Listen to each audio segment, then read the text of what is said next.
ମୁଁ ମାନୁଛି ଜଗନି ତମ ନନା ମତେ ତମ ଘରକୁ ନେଇଯିବେ, କିନ୍ତୁ ତାପରେ ତମ ଦିଅ ପତିତ ପାବନ କଣ ହବ ତାଙ୍କର? କେମିତି ପୂଜା କରିବେ ସେମାନେ? ତମେ ମୋ ପତିତ ପାବନକୁ ପୂଜା କଲେ ମୁଁ ମନା କରିବିନି।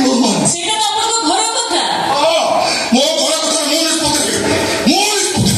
ଶ୍ରୀମନ୍ଦିର ଭିତରକୁ ଆପଣ ମତେ ନେଇ ଯାଇପାରିବେ? ଗରୁଡ଼ ପଛରେ ଠିଆ କରି ଚତୁର୍ଥା ମୂର୍ତ୍ତିକୁ ଆପଣ ମତେ ଦର୍ଶନ କରିପାରିବେ? ଆନନ୍ଦ ବଜାରରେ ବସି ଅଭଡ଼ା ଟିକେ ଖୁଆଇ ଦେଇପାରିବେ? ପାରିବେ। ମୋ ନନା ସବୁ ପାରିବେ। ମୋ ନନା କଥା ସମସ୍ତେ ରଖିବେ। ନା ଅସମ୍ଭବ।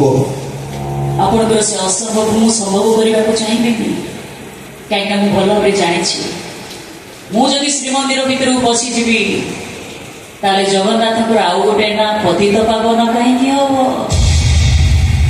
ମୋ ପରି ପତିତ ମାନଙ୍କୁ ଉଦ୍ଧାର କରିବା ପାଇଁ ସେ ବର୍ଷକୁ ଥରେ ବଡ଼ଦାଣ୍ଡକୁ କାହିଁକି ଆସିବେ?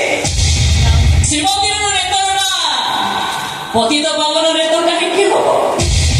ତୁଳସୀ, ନନା ସିନା ଶ୍ରୀମନ୍ଦିର ନେଇପାରିବେନି, ନନା ପରା ଘରକୁ ଡାକୁଛନ୍ତି। ତମ ଘର ତମ ପାଇଁ ଶ୍ରୀମନ୍ଦିର ସହିତ ସମାନ ଯୋଗୁନି, କାହିଁକିନା ପିଲାଟି ଦିନରୁ ତମର ସେଇ ଘର, ସେଇ ଅଗଣ, ସେଇ ପତିତ ପାବନକୁ ମୁଁ ସ୍ୱପ୍ନରେ ଦେଖି ଆସିଛି।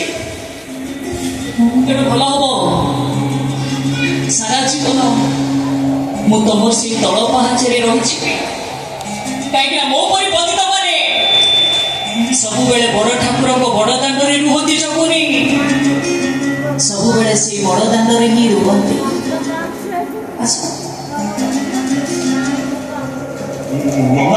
ଜଗୁନି, ତମେ ପତିତ, ବିଧର୍ମୀ, ଅଛୁଆଁ, ଛୁଅନି ତାଙ୍କୁ, ସେ ବ୍ରାହ୍ମଣ ଛୁଅନି। ମୁଁ ବ୍ରାହ୍ମଣ ନୁହେଁ, ମୁଁ ଚଣ୍ଡାଳ। ଚଣ୍ଡାଳ ମୁଁ ମତ ସମସ୍ତେ ଚଳିପାରିବେ। ଦେଖ ମତ ସମସ୍ତେ ଚଳିପାରିବେ, ମୁଁ ଚଣ୍ଡାଳ। କିଏ କହୁଛି ଆପଣ ଚଣ୍ଡାଳ ବୋଲି? ଦେହରେ ଉପବିତ ନଥିଲେ କଣ ହେଲା? ବ୍ରହ୍ମ ଜାନାତି ଇତି ବ୍ରାହ୍ମଣ।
भासी